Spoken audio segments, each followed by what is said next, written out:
In this lesson, we're going to look at some of the options we have when solving probability questions. Now, when we began studying probability, we first examined this formula and found that we could combine it with basic listing or counting techniques to solve many questions. Later, we added more sophisticated formulas to handle more complex questions. Generally speaking, all of these boil down to two options to consider when solving probability questions. You can apply the basic probability formula, or you can apply one or more of the following probability rules. Now all we need to do is decide which approach is the best for a given question. The good news is that most probability questions can be solved using more than one approach.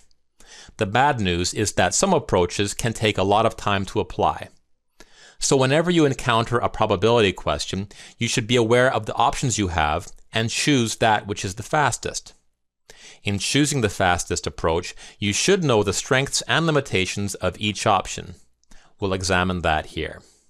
Now, in an earlier lesson, we examined the following question, where a coin is tossed 2 times, and we want to find the probability that at least one toss turns up heads. In that lesson, we solved the question in 2 different ways. In one solution, we used the complement as well as the OR probability formula for mutually exclusive events. In another solution, we used the OR probability formula for mutually exclusive events as well as the AND probability formula for independent events. As you saw in those lessons, the solutions took considerable time to complete, and you may have been wondering whether there exists a better approach. Well, as you may have guessed, the 2 approaches taken weren't the best for that question. However, the purpose of that lesson was to examine a systematic way to rewrite questions in order to apply probability rules. In this lesson, our goal is to determine the best approach, and by best I mean the fastest. So we already used some probability rules to solve this question. What are some other options? Well, another option is applying the basic probability formula, and as you will see, this is the best approach. We want to find the probability that at least one toss is heads. So we need to find the total number of outcomes as well as the number of outcomes with at least one heads. To determine the number of outcomes, we can either list all of them or we can use some counting techniques. In this case, it's easiest to just list the outcomes since there are only 4 of them. There's heads on the first toss and heads on the second toss, heads on the first toss and tails on the second, heads then tails, and tails then tails. Now, before we apply the basic probability formula, we should recognize the core limitation of this formula. It requires that each outcome is equally likely. So let's confirm this. Since the likelihood that a tossed coin will turn up heads is equal to the likelihood that it will turn up tails, all of the outcomes here are equally likely. So we can apply this formula. As always, we'll begin with the denominator. There are 4 outcomes, so the denominator is 4. Next, the numerator. How many of the 4 outcomes are such that there is at least one heads? Well, there are 3 such outcomes, so the numerator is 3. So the probability is 3/4 that at least one toss turns up heads. As you can see, this is indeed the fastest approach. Now let's look at a different question. Here we are randomly selecting 2 people for a committee, and we want to find the probability that both selected people will be women. Let's examine our options. One option is to use the basic probability formula. We can use this because when selecting 2 people, the possible outcomes are equally likely. To apply the formula, we need to determine the total number of outcomes, in other words, the total number of 2-person committees that can be created, and we need to determine the number of outcomes where both selected people are women. Let's begin with the denominator. How can we determine the total number of 2-person committees that can be created? Well, one option is to list all of the different outcomes. So let's let the letters A to J represent the 10 people, where the letters A to D represent the 4 men, and the letters E to J the 6 women. Now let's list possible outcomes. As soon as we begin listing some outcomes, we should see that there might be too many to list, so we should probably abandon this approach.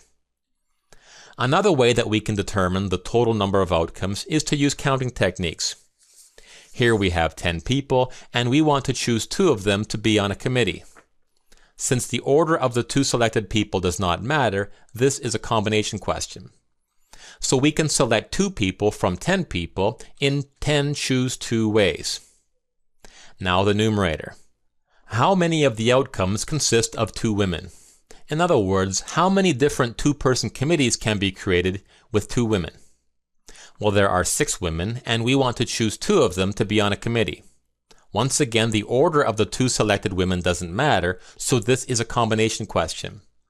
We can select 2 women from 6 women in 6 choose 2 ways. When we evaluate the 2 combinations, we get 15 over 45, which simplifies to be 1/3.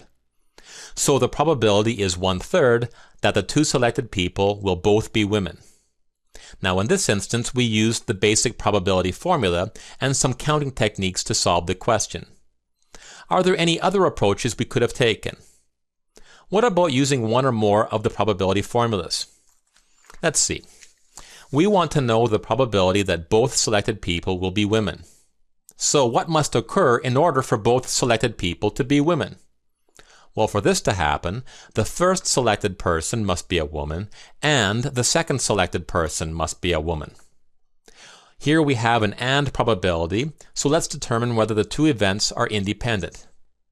To do this, we'll ask the question, does the occurrence of one event affect the probability of the other event? For example, if the first person selected is a woman, does this affect the probability of selecting a woman as the second person? The answer here is yes, so these 2 events are dependent, which means we'll use this formula. When we apply this formula, we get the following. Let's begin with this probability, the probability that the first person selected is a woman. Well, there are 10 people altogether, and 6 of them are women. So the probability that the first person selected is a woman is 6/10. Now for the next probability. What is the probability that the second person selected will be a woman, given that the first person selected is a woman? Well, let's assume that the first person selected is a woman. Let's say that it is this woman. This leaves us with 9 people for the next selection, and 5 of these 9 people are women. So if the first person selected is a woman, the probability is 5/9 that the second person selected is a woman. At this point, we can multiply the 2 fractions to get 1/3, so the probability is still 1/3 that the 2 selected people will both be women. So which of the 2 solutions is the best? It's hard to say. They both probably took the same amount of time to complete. The important point to recognize here is that we were able to solve this question using more than one approach, so keep this in mind whenever you encounter a probability question. In this lesson, we examine 2 primary approaches for tackling probability questions. They are using the basic probability formula and applying probability rules. If you use the basic probability formula, you must determine the number of outcomes. To do this, you can either list the outcomes or you can apply basic counting techniques.